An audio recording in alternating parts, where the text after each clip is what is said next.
Comment box आपके सवाल मेरे जवाब प्रोग्राम का ये अब 42वां पार्ट देख रहे हैं और ये प्रोग्राम प्रत्येक सुबह 9 बजे हमारे चैनल पे आता है। इस प्रोग्राम के बारे में डिटेल में जानने के लिए डिस्क्रिप्शन चेक करें। तो चलिए कमेंट बॉक्स आपके सवाल मेरे जवाब प्रोग्राम का ये हम 42वां पार्ट स्टार्ट करते हैं। वीडियो में आगे बढ़ने से पहले मैं आपसे एक बात बोलना चाहूँगा कि अगर आपने अभी तक चैनल को सब्सक्राइब नहीं किया है तो चैनल को सब्सक्राइब करके बेल आइकन को जरूर दबा लें। तो चलिए अब हम यहाँ पे अपना पहला कमेंट लेते हैं। Thank you sir for the judgement link, welcome. जो भी मेरे आप लोग वीडियो देखते हैं, अगर मैं किसी जजमेंट के बारे में बताता हूं तो अगर आप डिस्क्रिप्शन चेक करेंगे तो डिस्क्रिप्शन में सारे जजमेंट के लिंक आपको मिल जाएंगे। वहां से जाके आप जजमेंट को पढ़ सकते हैं, डाउनलोड कर सकते हैं और यदि आपके केस से रिलेटेड वो जजमेंट है तो अपने केस में भी आप यूज कर सकते हैं। सिर्फ जो फैमिली कोर्ट के या फिर लोअर कोर्ट के जजमेंट के बारे में मैं आपको बताता हूं या फिर जो मैं झुकेगा नहीं प्रोग्राम चलाता हूं उसी में मैं जजमेंट नहीं देता हूं, क्योंकि ये प्राइवेसी की बात होती है। अब हम अपने अगले कमेंट को लेते हैं। सर, किसी घटना का वीडियो किसी के पास था पर केस करने वाली पार्टी को मालूम चल जाता है और उसके मोबाइल को तोड़ देती हैं जिससे वह घटना रिकॉर्ड किया होता है, लेकिन वह मेमोरी में उस वीडियो की कॉपी करके रखा होता है, तो क्या वह मान्य होगा? तो देखिए, अब ये चीज़ तो कोर्ट के ऊपर है। यदि आप कोर्ट में साबित कर देते हैं कि ऐसी ऐसी घटना हुई है तब तो जाके जज साहब मान सकते हैं।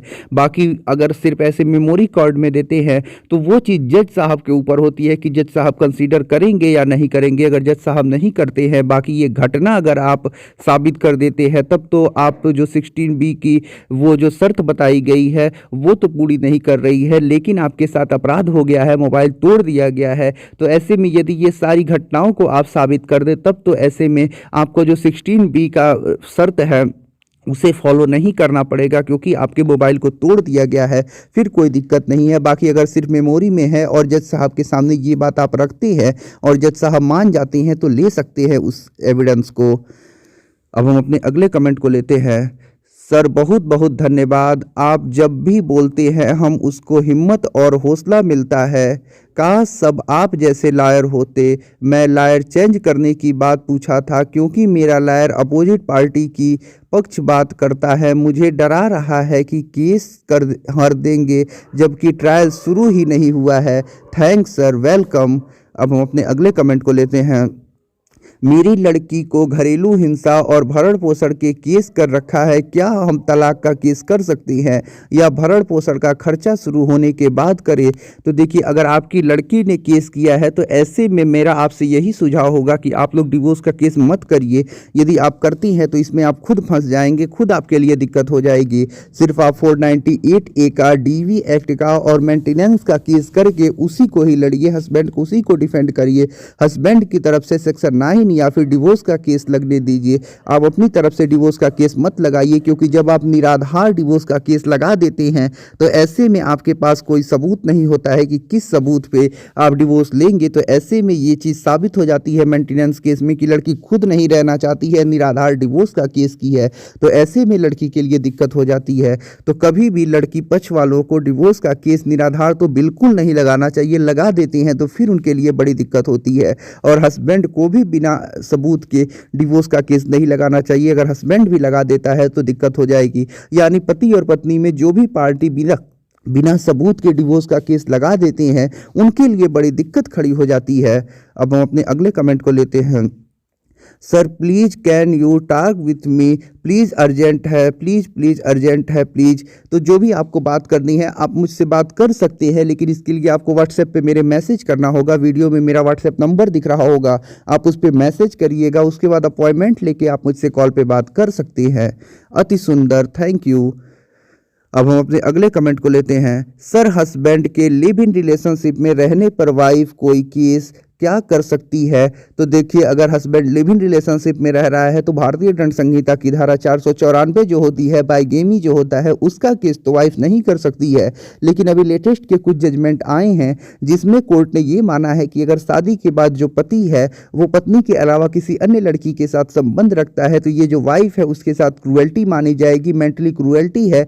और इसके आधार पर पत्नी भारतीय दंड संहिता की धारा 498A का केस दर्ज करा सकती है। और यदि ये बात साबित कर देती है पत्नी तो ऐसे में पति को मेंटली क्रूएल्टी करने के लिए सज़ा भी हो सकती है। अब इसका लेटेस्ट का एक जजमेंट आया है, उस जजमेंट पे भी मैंने वीडियो बनाया है, उस जजमेंट को आप देखिएगा, सारी चीज़ें समझ जाएंगे। बाकी अगर आपका 498A का केस हो गया है फिर कोई दिक्कत नहीं है। पत्नी अब दोबारा 498A तो नहीं लगा सकती है, लेकिन हाँ मेंटेनेंस ले सकती है, ये दिक्कत हो सकती है आपके लिए। अब हम अपने अगले कमेंट को लेते हैं। सर यदि वाइफ 498 की हो तो क्या वो अपने आप ही मेरे घर में घुस सकती है? कहीं घुस के कुछ कर लेगी तो बुरी तरह से फंस जाएंगे, इसका कोई उपाय बताइए सर, ताकि घर में घुस ना सके। तो देखिए, अगर वाइफ ने 498A का केस कर दिया है और आपकी तरफ से भी केस चल रहा है, तो ऐसे में देखिए नॉर्मली यही होता है कि कोई भी पत्नी पति के घर में आके नहीं रहती है। जैसे आपको डर है कि मेरी पत्नी घर में घुस जाएगी तो कुछ कर लेगी, हमें फंसा देगी, वैसे पत्नियों को भी डर होता है कि कहीं मैंने केस किया है और पति के घर चली गई तो ऐसे में वो लोग मेरे साथ कुछ कर देंगे। तो नॉर्मली कोई नहीं घुसता है, कभी ऐसी बात नहीं देखी गई है, तो घबराने की कोई आवश्यकता नहीं है। बाकी कानूनी प्रक्रिया में आप जाना चाहते हैं तो इसके लिए आपको जुडिशियल सेपरेशन का केस करना होगा, जो हिंदू विवाह अधिनियम की धारा 10 के अंतर्गत किया जाता है, या फिर डिवोर्स का ही केस करना पड़ेगा। तो ये लंबी प्रक्रिया हो जाएगी। आप निश्चिंत रहिए, आपकी वाइफ आपके घर में आके नहीं रहेंगी, घबराने की आवश्यकता नहीं है। अगर कभी आ भी जाती हैं तो ऐसे में आप तुरंत पुलिस बुला दीजिएगा। जब पुलिस आएगी तो उसे सारी बातें बता दीजिएगा कि केस हमारा चल रहा है, वो इतनी ज़बरदस्ती घुसना चाहती है तो पुलिस खुद नहीं घुसने देगी।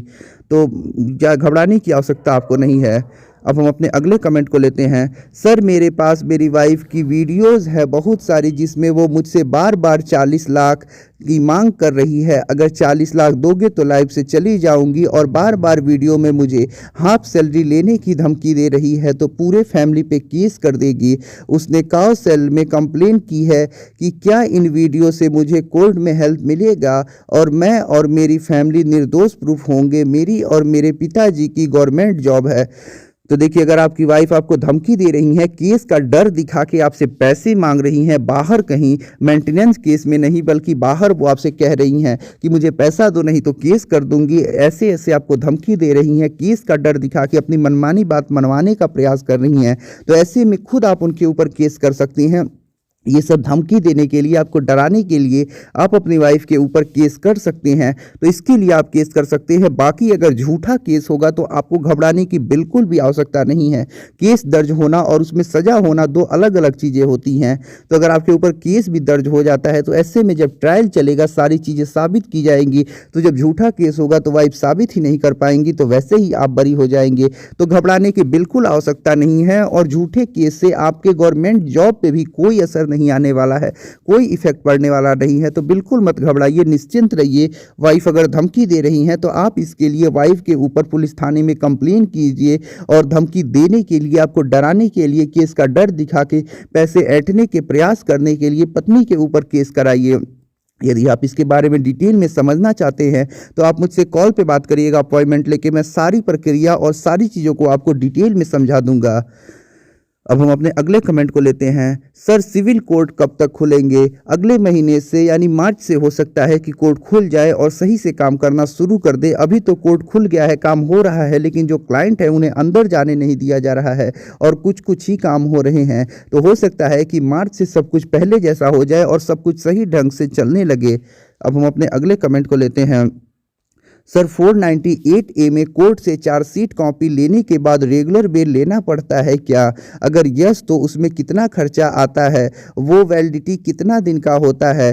तो देखिए 498A में जब चार्जशीट लग जाती है उसके बाद जो भी एक्यूज होते हैं सबको रेगुलर बेल कराना होता है।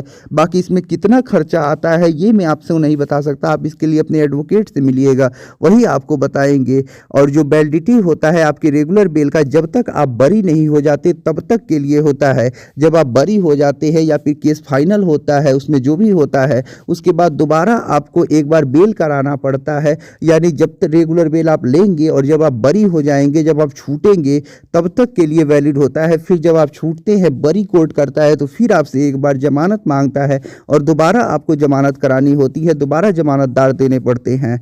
तो जब तक रेगुलर बेल तब तक वैलिडिटी होता है जब तक आप बरी ना हो जाए। अब हम अपने अगले कमेंट को लेते हैं। सर मेरा 498A केस 5 महीने से चल रहा है, लेकिन पुलिस अभी तक कोर्ट में चार्जशीट नहीं दिया, जो कि चार्जशीट पेश करने के लिए क्या करना चाहिए। तो देखिए 498A केस में नॉर्मली जो चार्जशीट लगता है, मान के चलिए लगभग उसमें 6 महीने लग जाते हैं, और अभी आपका ऐसे ही 5 महीना हुआ है, और ऊपर से ये कोरोना की वजह से लॉकडाउन भी था, सब काम स्लो हो गया था, तो वैसे ही लेट होगा। तो अभी घबराने की आवश्यकता नहीं है, कुछ दिन और वेट करिए, चार्जशीट लग जाएगा। सिर्फ आप जो आयु आपके हैं उनसे मिल के पता कर लीजिए कि कहाँ तक इन्वेस्टिगेशन हुआ, कहाँ तक बयान हो गया, क्या प्रक्रिया चल रही है। बाकी अगर 5 ही महीना हुआ है तो ज़्यादा घबराने की आवश्यकता नहीं है, लग जाएगा आपका चार्जशीट। नॉर्मली 6 महीने में लगता है। बाकी अगर आप चाहते हैं कंप्लेन करना इसके लिए कि लेट हो रहा है चार्जशीट में, तो ऐसे में आपके ज़िले के जो SP होते हैं उनके पास आप इस बात की एक शिकायत कर सकते हैं कि चार्जशीट में लेट हो रहा है, तो जल्दी से चार्जशीट लगवाया जाए। अब हम अपने अगले कमेंट को लेते हैं। सर क्या 498A करने के बाद दोबारा से घर बच सकता है कि नहीं। तो देखिए अगर 498A का केस किया जाता है तो मैं तो यही देखता हूं कि ऐसे बहुत सारे मामले होते हैं जहां घर नहीं बचता है, क्योंकि कोर्ट में जाने के बाद घर बचते कम है, टूटते ज़्यादा है। तो मेरा यही प्रयास रहता है कि मैं लोगों को यही सुझाव दूँ कि कोर्ट में जाने के पहले आप अथक प्रयास कर लीजिए कि आप किन्हीं अन्य तरीक़ों से, जैसे पंचायत के थ्रू खुद बात करके जो मामले हैं उसे भूल कर सब कुछ सही कर ले। कोर्ट में जाने के बाद बहुत कम ही ऐसा होता है जहां घर बचता है और पहले जैसा सब कुछ सही होता है, क्योंकि रहीम दास ने कहा है कि रहीमन धागा प्रेम का मत तोड़ो चटकाए, टूटन से फिर ना जुड़े, जुड़े गांठ पड़ जाए। तो वही बात होती है कि जब एक बार चोट लग जाती है, घाव बन जाता है दिल में, तो उसके बाद वो भरना इतना आसान नहीं होता है, जिंदगी भर वो घाव रहता है। तो इसी वजह से कोर्ट कचहरी में जाने से पहले आप लोग सोच समझ लीजिए, घबराने की आवश्यकता नहीं है, इतना जल्दी परेशान होकर कोर्ट नहीं जाना चाहिए। सोच समझ के सारा प्रयास करके जब एकदम अंत हो जाए कि कोर्ट जाए बिना कुछ नहीं हो सकता है, तभी आप लोगों को कोर्ट में जाना चाहिए। अब हम अपने अगले कमेंट को लेते हैं। सर मेरा पति ने मुझ पर सेक्शन 9 का झूठा केस डाल दिया है, तो मैं क्या करूं, और वो किसी और के साथ रह रहा है, प्लीज इस पर वीडियो बनाओ। तो देखिए अगर जो आपके पति हैं वो सेक्शन 9 का केस किए हैं और आप ऐसे में उनके साथ रहना चाहती हैं, तो ऐसे में अगर आप मान लीजिए आप कोर्ट में जाइए और उसके बाद सेक्शन 9 के केस में जो डेट रह रहा है उसी डेट पे जाके जज साहब से सीधा बोल दीजिए कि मैं अपने पति के साथ रहना चाहती हूं, मुझे कोई दिक्कत नहीं है, मैं उनके साथ जाना चाहती हूं। तो जो आपके पति ने सेक्शन 9 का केस डाला है, ऐसे में उनके लिए अब दिक्कत खड़ी हो जाएगी, क्योंकि ये जो मुकदमा उन्होंने किया है वो इसी वजह से किया है कि वो अपनी पत्नी को ले जा सके, वो रखना चाहती हैं। और जब आप खुद कह देंगे कि मुझे मेरे पति के साथ रहना है, तो फिर तो ऐसे में कोई दिक्कत ही नहीं है, खूब आराम से आप लोगों का घर बस जाएगा। और यदि आपके पति आपको नहीं रखना चाह रहे होंगे और बेवजह का सेक्शन 9 का केस किए हैं, और जब आप कहेंगे मुझे जाना है अपने पति के साथ, तब तो ऐसे में पति के लिए ही दिक्कत खड़ी हो जाएगी, क्योंकि वो जो केस किए हैं उसका उद्देश्य ही है पत्नी को अपने घर अपने साथ लाके रखना, और रखना नहीं चाहते हैं, सिर्फ परेशान करने के लिए केस किए हैं, तब तो उनके लिए बड़ी दिक्कत खड़ी हो जाएगी। बाकी अगर आपके जो पति हैं आपसे दहेज मांगते हैं, मारपीट करते हैं, आपको परेशान करते हैं, प्रताड़ित करते हैं, ये सारी चीज़ें करते हैं, तो ऐसे में सेक्शन 9 के आगे अब आपकी तरफ से आपको इसके लिए मुकदमा लगाना पड़ेगा, जैसे कि 498A मेंटेनेंस केस, ये सब आपको अब करना पड़ जाएगा, ये सब मुकदमे आपको लगाने पड़ जाएंगे। तो अगर आप रहना चाहती हैं तो जाके सेक्शन 9 के केस में कहिए कि मुझे रहना है, बाकी नहीं रहना चाहती हैं तो किस कारण से नहीं रहना चाहती हैं, जैसे मारपीट होता है, दहेज मांगा जाता है, तो इन सब के लिए मुकदमे लगा दीजिए, फिर कोई दिक्कत नहीं है। सेक्शन 9 से तब घबराने की आवश्यकता नहीं है। तो अभी तक जो भी कमेंट आए थे मैंने उसका आपको जवाब दे दिया है। आशा कर रहा हूं इस प्रोग्राम के जरिए आपके सवालों के जवाब मिल चुके होंगे। यदि आपका भी कोई सवाल है तो वो कमेंट करके आप मुझसे पूछ सकते हैं। तो अभी तक अगर आपने चैनल को सब्सक्राइब नहीं किया है तो चैनल को सब्सक्राइब करके बेल आइकन को दबाएं। मिलते हैं नए प्रोग्राम के साथ अगले दिन, तब तक के लिए जय हिंद, जय भारत।